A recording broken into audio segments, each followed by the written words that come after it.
Hello guys, welcome to this session on roadmap to a 99 plus score in CAT.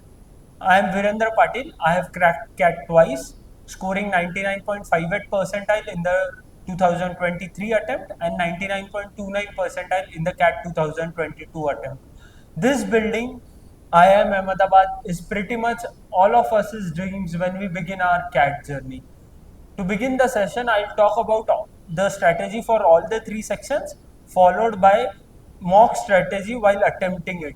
So, to begin with the first section, as it occurs in the CAT sequence, that is VRC. So, VRC basically comprises of two types of questions. The first one is RCs, that are four questions having four sets each. So that's 4 into 4, 16 questions from RCs, and the remaining 8 questions in the VRC section come from the VA part. So, as VRC is basically English, so for any language, you having a very good reading speed is pretty important. So, reading articles or maybe newspapers can definitely help you enhance your reading. Reading speed definitely, if it's at a higher pace, it will help you go through the article or go through the given passage in the mock quite quickly. Similarly, comprehension of the passage, actually coming to a conclusion that what the passage has said or what is being conveyed in the passage is pretty important. So, along with fast reading speed, having a good ability to comprehend what the passage actually means or what does it try to convey is pretty important. The third thing is retention. Why is retention very important? One may feel that okay, the passage is in front of their eyes or in front of the for the whole duration of the test. So why is retention important? Okay, it's very easy. One passage carries four questions along with it. So we definitely cannot waste time skimming through the passage again and again for every question separately. That's why having a good retention ability is pretty important. When would you develop this? May feel that okay, retaining it as it is, the passages are quite difficult. Still, retaining it may prove to be a challenge for some of you guys. So, how you practice a lot of passages, if you like try to analyze what is the passage saying, and if you do this over and over again, you definitely get a good ability to comprehend and to like store it in your mind that what was mentioned in the passage. The next thing is these three are basically skills which are required to be developed while practicing. The fourth thing is something which is to be done while attempting mocks. That has to be followed pretty diligently so that in order to ensure that you do not waste time over passages which were bit complex than the other one. For example, for an engineer, maybe as in my case, I find that RCs on business and economics, if they have too many complex terms, I find them to be difficult. Similarly, wherein a guy who has maybe a BA in English or some degree wherein English was pretty heavily taught upon, so that guy can definitely feel okay, art and literature is pretty easy. So that's why selecting the passages which you feel easier is definitely very important. And the next thing is understanding the varieties of questions. So, how do you get to understand the varieties of questions? Some of the prominent varieties which we are often asked in the CAT paper are the first one. I can say that it's basically the central idea of the passage, wherein it's generally the first question of the passage. What's the central idea or the main argument of the passage? Another types of questions that we definitely come across a lot are all the arguments. So, if true, support the arguments of the passage except. So that's basically in essence two opposite conditions given together. So if the question is, for example, which of the following if false support the argument of the passage except, that is in essence the question is asking which of the following arguments are true in accordance with the passage. Similarly, then these are the ones which are basically a little tougher. And the third one is the ones which are direct inference based. That means that the passage directly has a reference of the thing, and the question is straight up searching the answer from the passage and just answering it. You need not have to apply anything else or maybe jot out the central idea of the passage for those questions. So this is pretty much what is required for RC. So that pretty much covers our RC part of the things. The second thing that we have in VRC is VA. So RC carries 4 by 4, that is 16 questions, and the remaining 8 questions belong to VA. So up to CAT 2022, the first time that I appeared for CAT, we did not have para completion back then. It only used to be para summary, para jumble, and odd one out. So if I am not wrong, it used to be 3 questions of para summary, 3 questions of para jumble, and 2 questions of para odd one out. In CAT 2023, we also had a new surprise element, that was para completion. So the 2023 paper, as you guys may have seen or gone through, had 2 questions of each of the 4 types. Okay, so this is pretty much what is required to be done in VRC. On a personal note, I have a very good story about how I changed my strategy for VRC during the months of August or September, as I wasn't getting good scores. I'll talk about it at a later stage. So moving to the next subject that we have is DIR.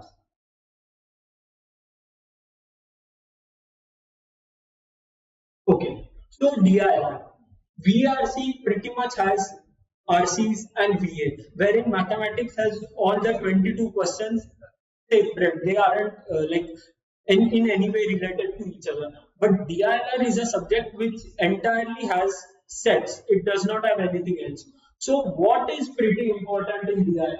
The first thing in DIR that needs to be done, or every candidate has to go through this process, is identifying the different types of sets. I would say that there are in all 10 types of sets in DIR. Therein we have the maths-based DIR that includes pie chart, bar graph, line graph. Then we have our arrangements. Similarly, we have our games and tournaments, orders and ranking, so on. So what does identifying mean? It's basically trying to figure out that what are the different types of sets that are asked in the CAT examination. Similarly, sets about cubes and such sets aren't generally asked in CAT. They are asked in OMEX but aren't asked in CAT. The next thing is familiarizing yourself with the CAT sets or the types of sets that are asked. So the best way to do this is definitely trying to solve different varieties of sets, ensuring that you go through at least 10 to 15 sets of each of the 10 types that I mentioned, so that you generally do not have any issues when at least solving easier sets of those particular varieties. Definitely, I can understand difficult sets may prove to give you a tough time. The next thing is identifying the best suit method for you for given types of sets. On a personal level, I generally used to resort to using elimination for the steps wherein we had to complete data, wherein we were given incomplete data and we just had to complete the data. So I proactively used to resort to elimination. So this is just one of the methods. So identifying what suits you the best is pretty important in ensuring that you are able to solve sets in a reasonable amount of time.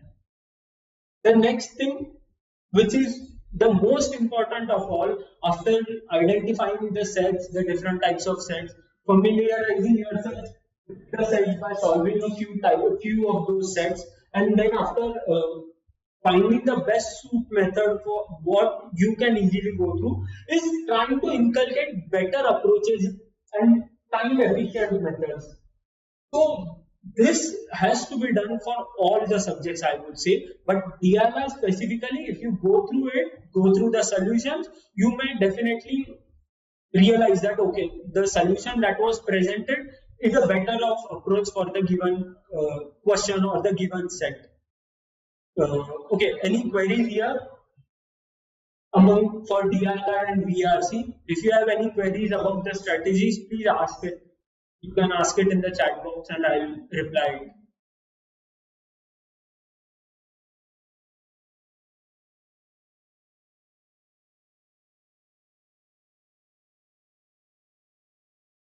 Uh, okay, Arpan, is the video still blurred? Okay.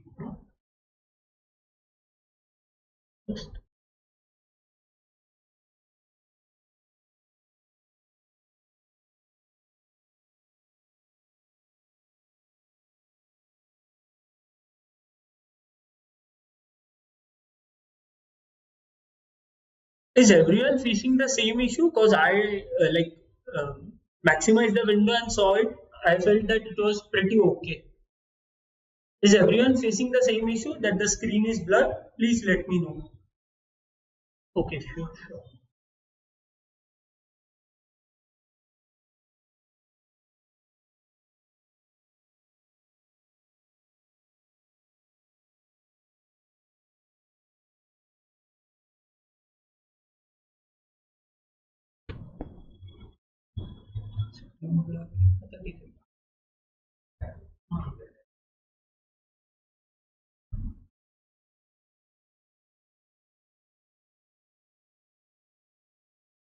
Is it okay, guys?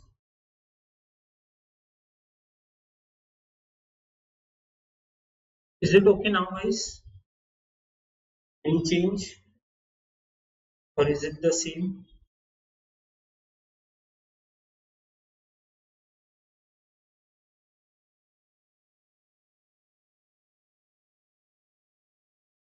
Okay, fine. Just a second, guys.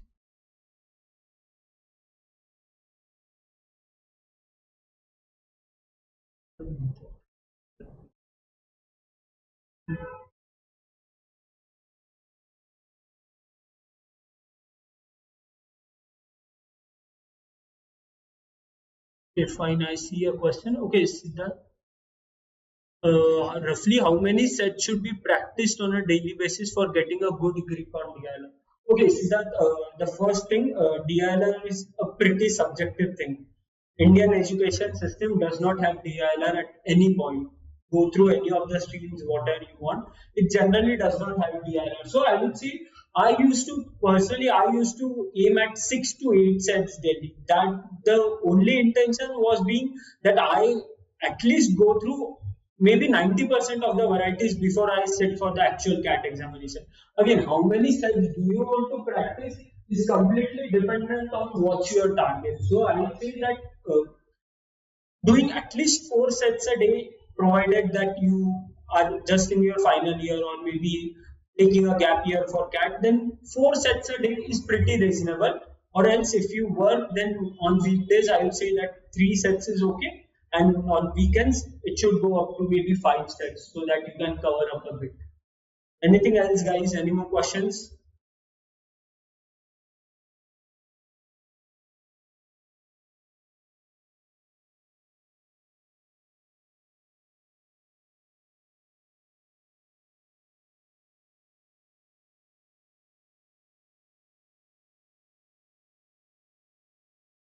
Uh, can someone just let me know up to what extent do you think is the screen blur? Is it like you just can't read what's presented on the screen? Is it to that level?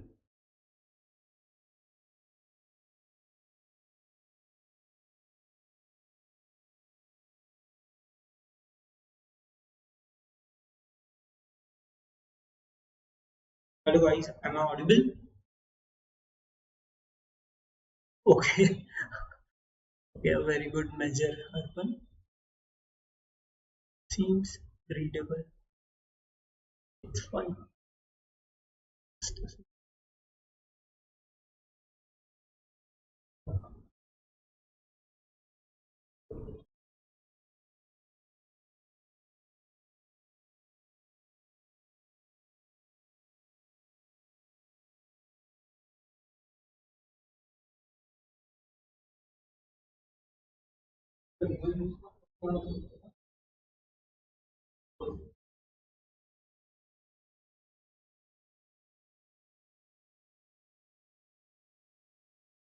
Okay, guys. So, fine. I'm sorry, but you'll have to adjust with what we have currently. And I don't think that should be a problem because I tried reading it. It's okay. On the system, I tried reading it. I feel that it's okay. Okay, guys. So we'll move to the.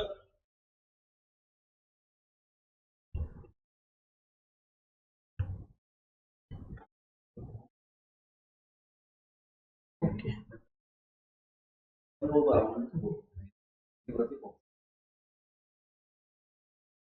Okay, fine, guys.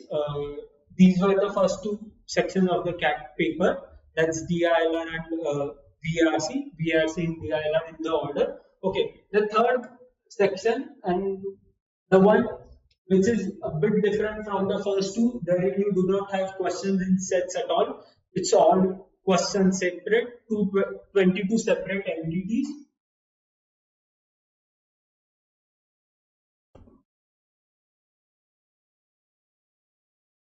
Okay, so the third section is QA.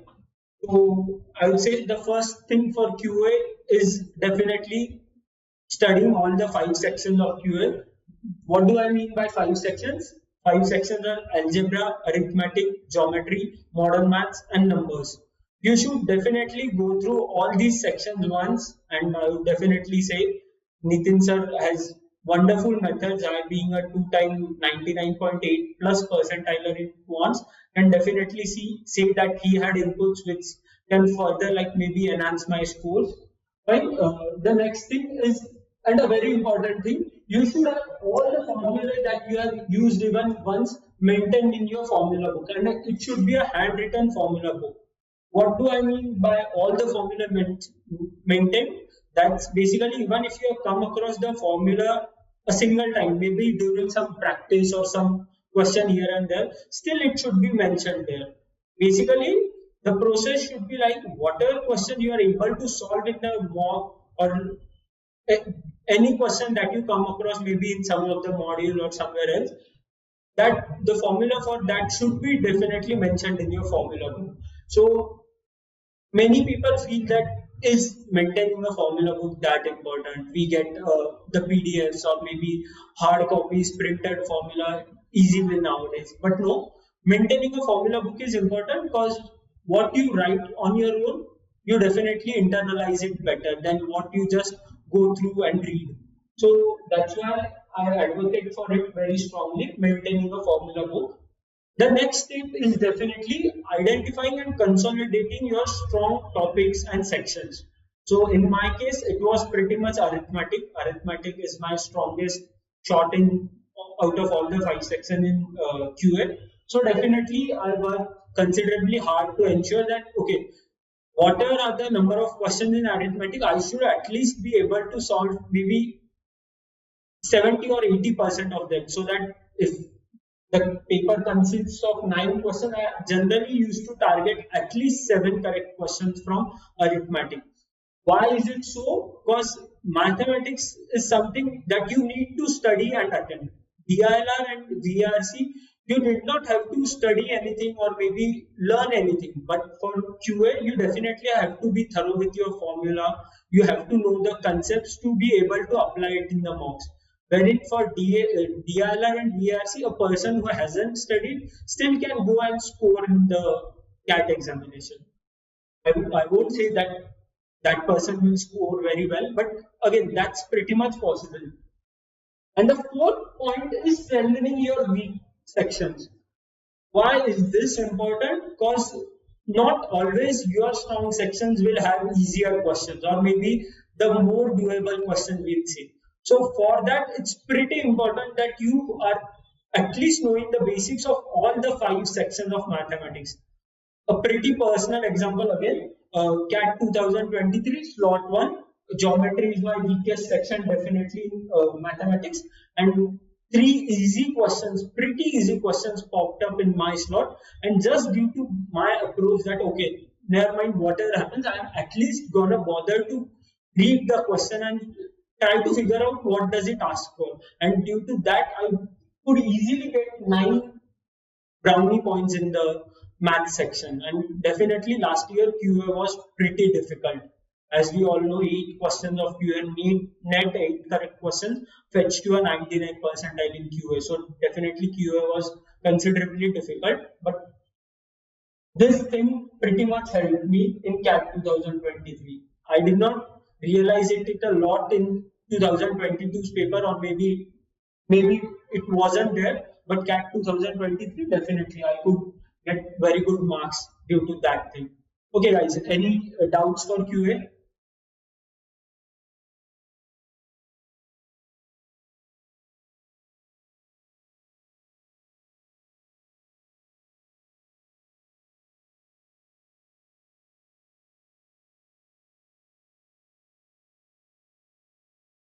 Okay, Arpan, I got your question. See, percentile is a pretty relative term, depending upon the difficulty of the questions that were asked, or maybe if they were too time consuming, the range or maybe the 90 and 99 percentile mark may vary. Okay, so it all depends upon how the paper was.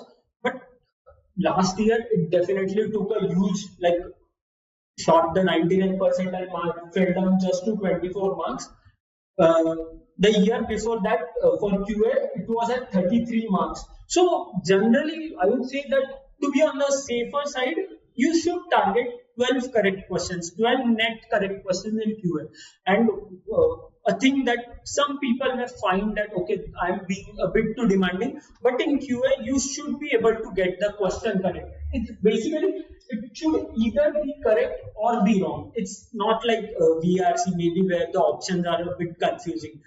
In QA, you should attempt the questions if you have definitely got the answer. So that what do you do by doing this practice is definitely training yourself to get to the pinpoint answer and not just using approximation for all the questions. For some questions, definitely wherein the question demands approximation, please do that. But in QA, you should be able to get to the pinpoint answer, unlike maybe VARC, where it isn't expected. Any more questions, guys?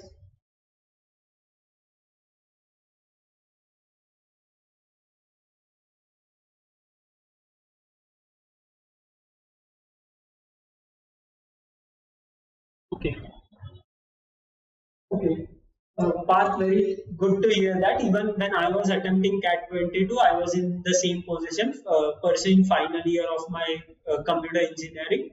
It's basically, again, I would say that a person should ideally study all the three subjects equally, but that isn't always possible, and that isn't always the best thing to do. As okay, it may have been a bit more fruitful had I studied VRC a bit more during my days, but okay, still what has happened has happened. But again, studying all the three subjects equally definitely wouldn't have fetched me as good marks as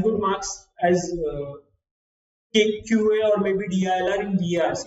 So the thing is, I would say if you target to do all the three subjects daily, that's not something which is very advisable. Again, I would say that maybe for all the three subjects daily, we can keep it at three sets for English, three RCs for English, maybe followed by four VA questions, another four sets for DILR maybe, and then followed by maybe 15 to 20 QA questions. But what I would say is target two subjects daily, and it should be in a manner that it's properly cyclical. That's we have three two combinations, so there should be a combination of every two possible subjects in a slot of 3 days.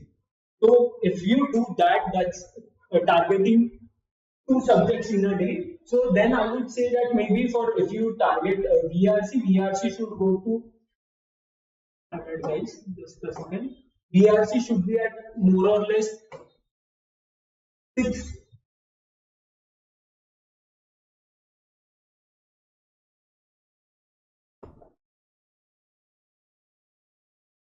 Okay, we should keep it at 6 for VRC. Maybe 5 or 6 sets for DLR whenever it is being considered.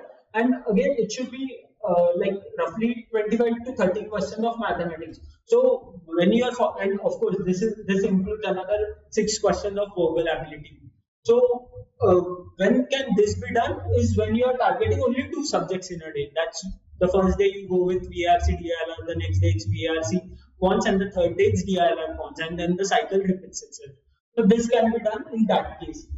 And again, the thing is pretty clear that how much should you practice is never going to have a concrete answer. Okay, 10 sets in a day is going to get you 100% time in DILR or maybe a 99 definitely. Not necessary. It's again that how effectively are you solving it and how uh, means feasible methods are you using. Your method should not be too very time consuming. So as CAT is a time bound paper, so that's pretty important. Any more questions, guys?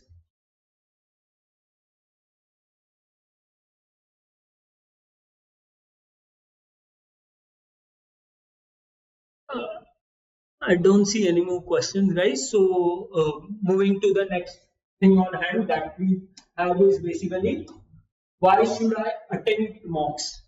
A lot of guys are of the mindset that I need not attend mocks unless I am done with 100% of my prep. No. Why I'm attending mocks every now and then is very important, and why do we at ExpertsEdge give out mocks at a fixed window is because it's basically an attempt for you to check how well are you prepared at given point of time. So mocks in itself gives you some sort of accountability that okay, how good are you at VRC in the beginning of July, and then you can compare it with your own performances during the end of the month or maybe at a later point of time. So what does this do is basically creates some type of accountability that what is your level of improvement in a given subject. So this is why mocks are important. So the first thing that is basically time bound attempts. One exercise that you can definitely inculcate is implementing time bound attempts even during your practice stages. What I used to personally do is not more than 8 minutes for one QA question and not more than 30 minutes for a DIR set. So why was I doing this? So that I never felt hurried in a mock or maybe in the actual CAT paper that okay, I have to work under time pressure now. Because I was training myself that okay, I should get the best possible solution in the quickest way possible. That's why I used to implement this 8 minutes the barrier for QA and 30 minutes for a DILR set. Again, if it's a PYQ, then you can definitely take a bit more leeway than this. This is what I used to do even during practice. So time bound attempts, yeah. In mocks, you definitely have to have time bound attempts as it's gonna reflect in your scorecard that how much time did you ponder on one question or maybe how time effective were you at some of the questions that you got correct. The next thing pretty important is simulating the exam environment. What do I mean by simulating the exam environment? Try giving the mocks by creating an actual environment like the CAT, wherein there is pin drop silence. Do not let anyone enter your room or maybe wherever you are attempting your mock, so that your mind is trained to work in that environment. Okay, one may feel that okay, if I can work with a little bit of disturbance, that's pretty good. No, but in that case, you might not give 100% output. So that's why for simulating the exam environment, you should attempt mocks and you should attempt mocks in the given window and whenever they are easy. Okay, the third thing, it may seem to a lot of you that what do I exactly mean by this? Unforeseen circumstances. What can be unforeseen circumstances in the exam? I do not tend to include a very difficult paper or maybe a very difficult set in unforeseen circumstances. What do I mean by unforeseen circumstances? Are technical errors that may happen on the exam day. That 2022, my paper had shut down twice. So I had to attend the last 10 minutes of QA when all the rest of the aspirants were done with their paper. So it definitely took a beating. My QA didn't go as good as it should have gone. I could attempt only two questions in the last 10 minutes. So why could I still cope up with the pressure? And again, that was completely unforeseen. I just could not have predicted it the day earlier that okay, my paper may shut down. So having power cuts or maybe internet disconnectivity definitely trains your mind. It is at a very small extent having such problems in a mock and having it actually happening on the CAT day is pretty different. They are completely two different things, two different stories, but it definitely helps you to train yourself. Okay, this is pretty much that. Why should you attempt mocks? Any questions regarding why should you attempt mocks or any of the previous things that we have covered?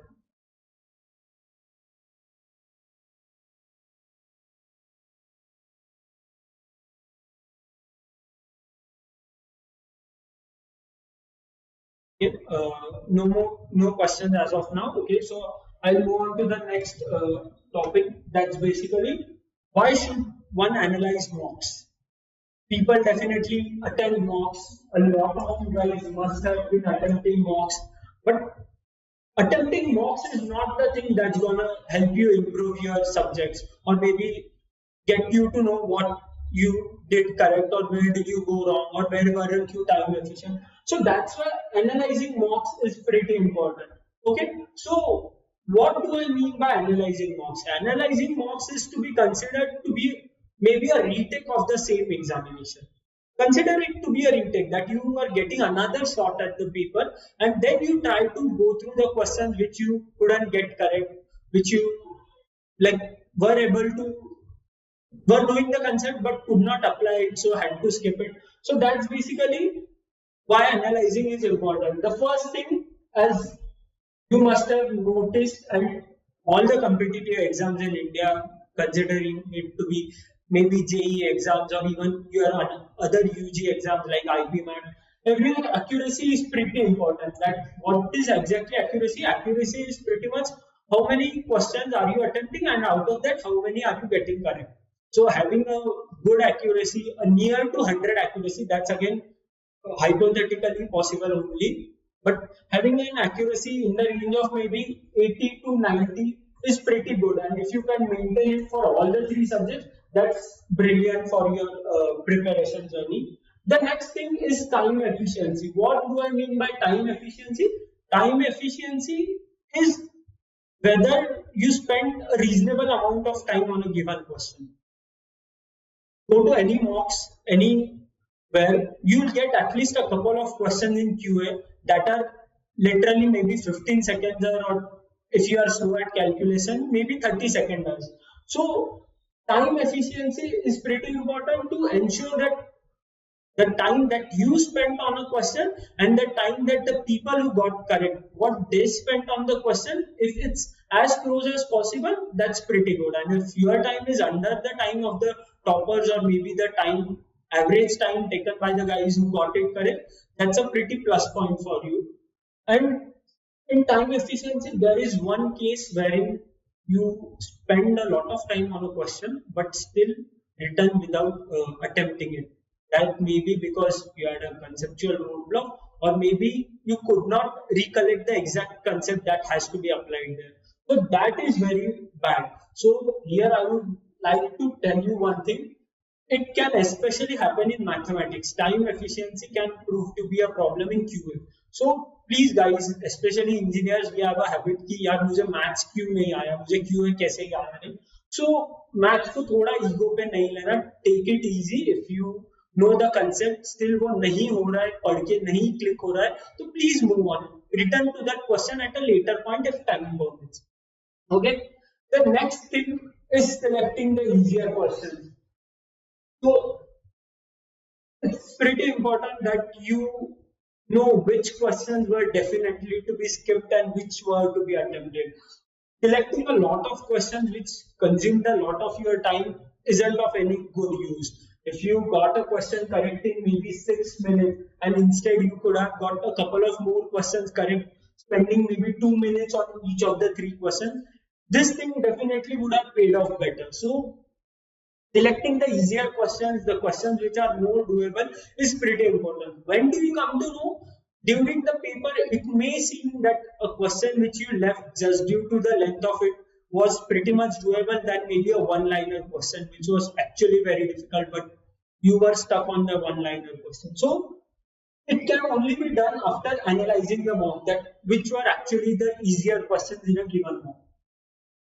The next thing, why analysis definitely helps is basically identifying your weaknesses and your strengths.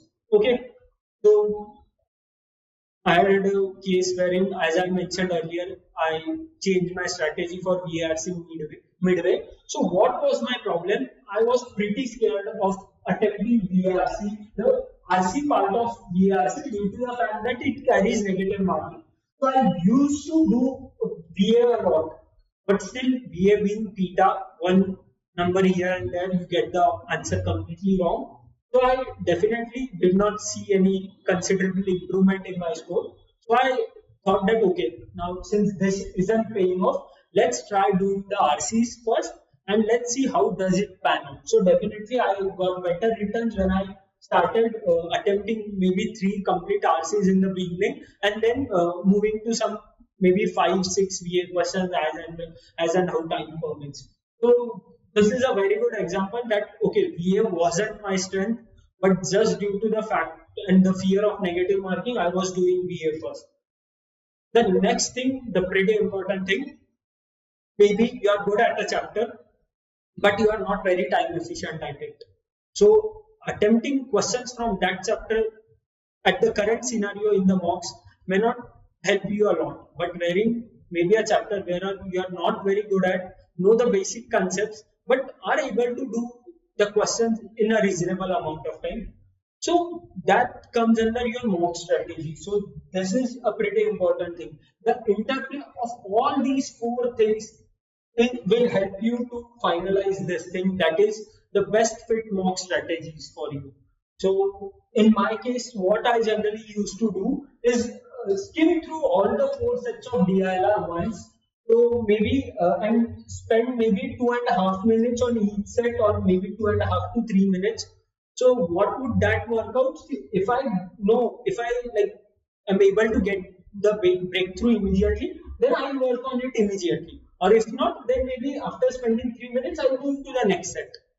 I will do this practice till I get a set which is doable. And if in a very bad case it happens that I have to go to the fourth set and I still feel that okay, I'm not able to crack any of the sets, it definitely happens and it has happened with me. The score may flatter you, okay, how can this happen with a guy who has scored 99 plus in DIR? But it may happen. So there the thing is trying to solve one complete set, selecting one set which you think you can crack it and going through with it. People here, some may advise you, okay, that try solving maybe two sets or maybe three sets and then see where you get a little bit breakthrough, maybe 5 to 7 extra minutes per set. But that is not what I personally do, nor do I advise it. I generally advise that if you are unable to crack any of the four sets, like if you feel that all of them are difficult, try targeting only one set and getting it all correct. If you get all the 5 questions correct, there's 15 marks for you. And DILR 2023, I had not more than 26 marks till I had a 99.35. So that is basically how difficult the DILR is nowadays, like turning out to be. So it's pretty important that you devise what's the best strategy for you. It may not be the same for everyone. What like was the most comfortable thing for me may not be the best thing for you. It's again pretty much a relative thing and depending upon your own personal preferences. Okay, guys, any questions here about analyzing mocks or anything that we have covered earlier? Can you please tell me how should I? Okay, fine. Siddharth, so I would say that I hope that your question is uh, maybe for the mocks or is it for practice thing? Please clarify it, then I'll come back to your question. Maximum attempts for every section individually. Okay, fine. So maximum attempts is again, Ayush, as I said, a thing which pretty much depends upon your expertise in a given section. So for maybe a guy who is equally good in all the three, or maybe let's consider a guy who is not very good at any of them, but is okay in all the three of them. So I would say that maybe 18 to 20 questions in BRC, but trying to solve one complete set is the bare minimum in Diala, and trying to get as far as you can in the second set. If you get through the second set as well, a pretty bonus point. Okay, because seeing the like past year results and what the scorecards have been, two sets in DILR is definitely gonna give you a deep 99 percentile here on. I would say that definitely. And for mathematics, I would say that a decent attempts would be 10 to 12 maybe. And again, depending upon your accuracy, this number varies a lot. And if you are an engineer, if you are a non-engineer, what's your subject of comfort? So considering a case wherein you are very good at one of the subjects, I will take all the three cases. So for VRC, I would say it should be 20 to 23. People like are easily able to go to 22 persons who are very good at VRC. For DIR, I would say that three sets is like okay, the most you can expect one to crack in a given period of 40 minutes. And for maths, I would say that a score of maybe 45, around 45, that's net 15 questions correct. So again, depending upon your accuracy. Fine. Queries, I have practiced RC to some extent. Should I shift my focus to BA? Okay, a pretty interesting question, Siddharth. Again, focusing on only one part is just not advisable, as I said. That the best thing, the ideal thing, as I said, you have to do all the three sections in as equal quantities as possible. So herein, I would say that when we go into one section particularly, doing only one part of it and just neglecting the other part, considering that you are very good at it since you have popped up the question, then you may focus a bit more on RC VS, but definitely do not neglect RCs completely. Do practice at least maybe a single RC a day, or if you don't work, maybe two RCs. That will help you.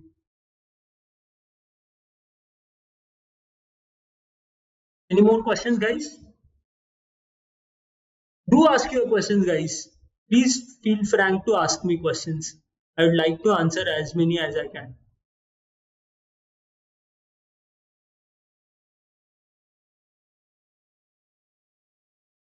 Okay, how to increase? Okay, Ayush, as I mentioned earlier, the thing that is pretty important in BRC is like having a very good reading speed and having good comprehension abilities. So for that, what do I advise, guys? Generally, take maybe an article a day or maybe two articles a day and try writing out what you can figure out. On the first day, I can definitely understand what you put out is not gonna be the best thing. But maybe after 2 weeks, 3 weeks, you'll write content which is pretty more convincing that what you could write on the first day. So this part, like jotting down what you could understand from a given article, will definitely help you to improvise your comprehension skills. That is pretty important again. And for guys like who are not good at VRC, even I consider myself in the same slot, not good at VRC. So what I started doing personally is attempting those questions which are like of the type except and the direct inference based question. I generally skip the questions which talk about the central idea of the passage or what is the main argument of the passage. I generally tend to skip those questions. So what I target is maybe two questions from all the four RCs, that are 8 questions, and another 4 to 6 questions from VA. So that takes my total to 12 to 14 questions. And if maybe one of the RCs or maybe a couple of RCs have one more easier question, then maybe I'll try three from them. So that's pretty much what I do, keeping the attempts in RCs per RC pretty much between 2 and 3. Stuck at a certain marks, you did know how to. Okay.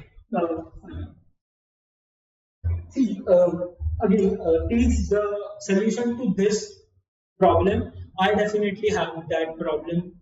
The first one in the case of VRC, did not practice at all, so no improvement definitely. Mathematics, absolute saturation point that I just wasn't able to improve anywhere. So therein, what is important, if you are in the case of my VRC, that is you are just not good at that subject, then it's basically maybe you take one step down and start from an easier level and try doing questions and then building yourself in that subject. That is what you can definitely do if it's like case one. And for case two, the only solution is like exploring the topics which you are not good at. For in my case, it had to be geometry and number system, which I had to go and like check out. Okay, guys, I need your help and please help me fetch a few more marks.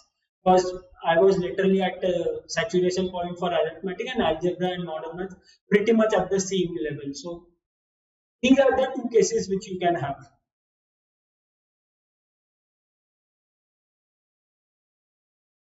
Okay, fine. How to analyze? Okay, are you trying to answer it at a later point? The next part of our presentation is pretty much the same thing. That how should you analyze a mock? I talked about why should you analyze a mock. The next thing is how to exactly analyze a mock. Okay. Okay.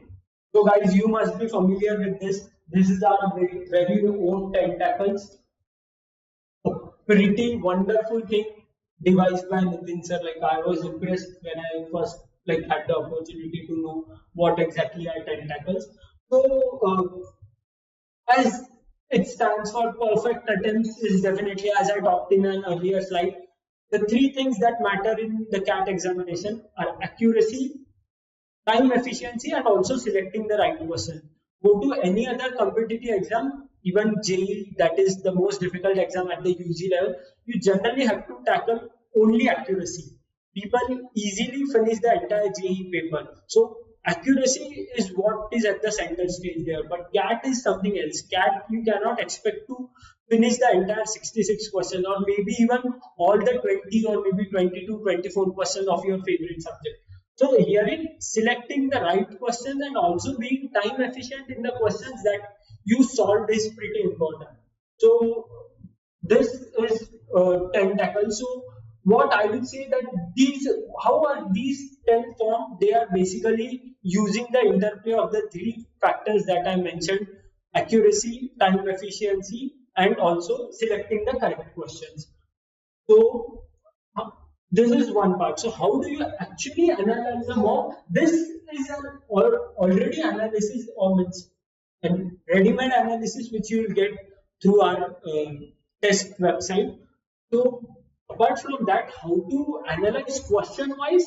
Question-wise, what you can do is basically choose your maybe favorite subject first or maybe your least favorite subject first. So I generally used to go in with VRC first. So incorrect questions of VRC first, that where did I go wrong?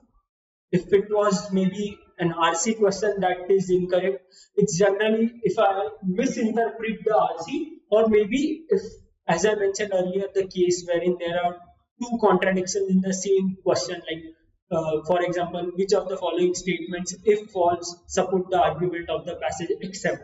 So maybe misinterpreting the question, I would say, or misinterpreting the RC, I would say. This is how you can get a question incorrect in an RC.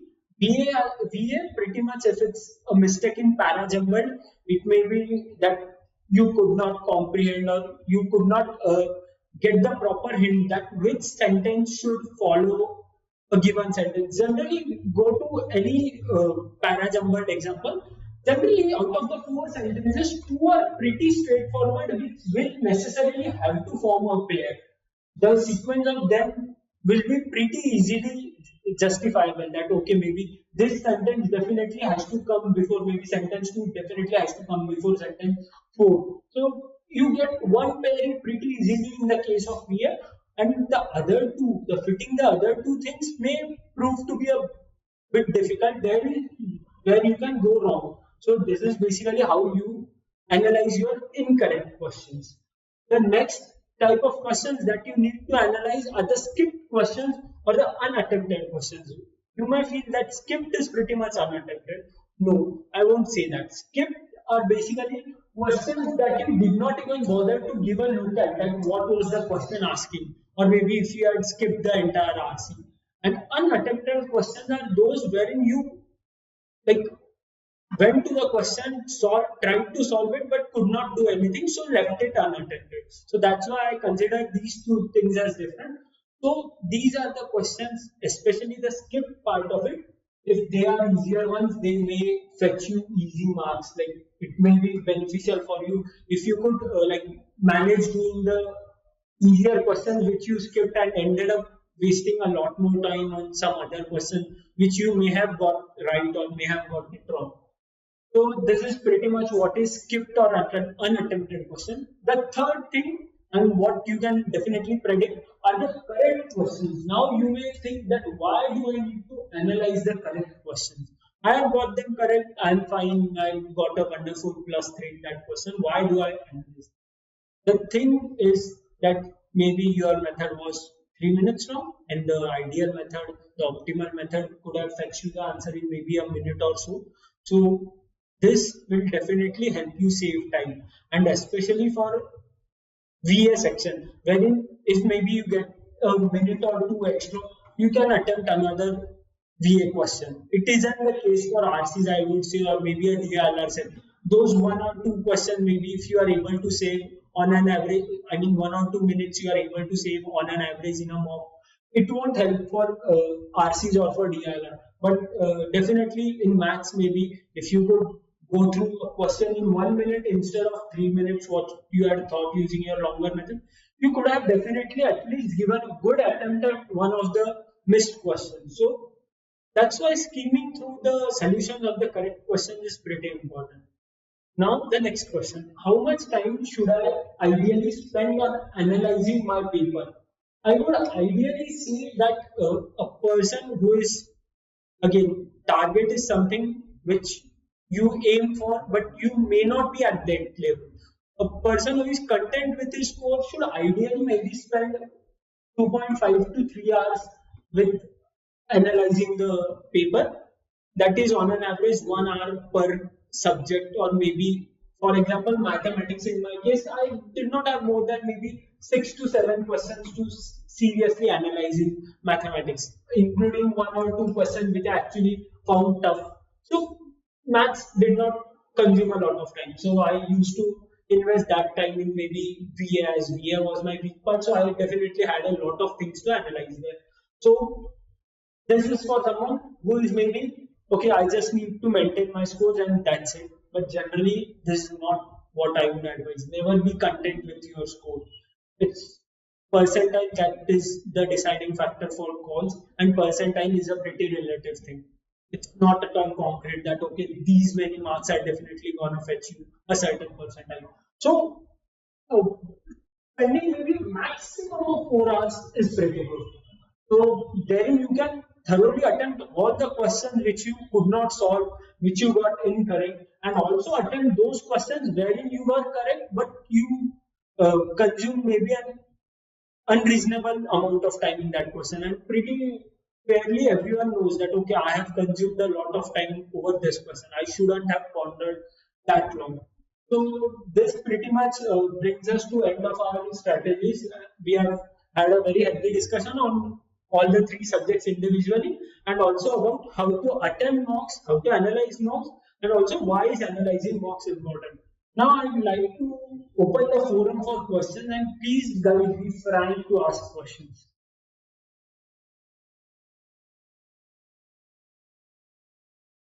And just a very generic advice I would like to give everyone. Guys, the thing is, you may come at a point wherein you feel that okay, my hard work isn't paying off, and I am trying to improvise a given subject, but it isn't working. Please make it a point that you keep on working it. Every day small increments, what we call it as integration, small increments every day can definitely help you make a big impact on the final day. So just keep on grinding for all the subjects. Do not like let go any of the subjects. That is something which maybe I should have followed, and I still regret. Maybe doing a bit more BRC could have helped me. But fine, that's a thing of the past.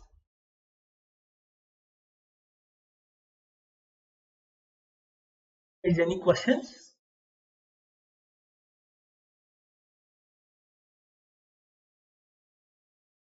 Guys, do you have like, are you comfortable with what are these 10 things? How are they actually sorted out? Or do you want me to go through these 10 things, that what exactly is maybe an overtime incorrect or maybe a casual attempt or perfect attempt, for example?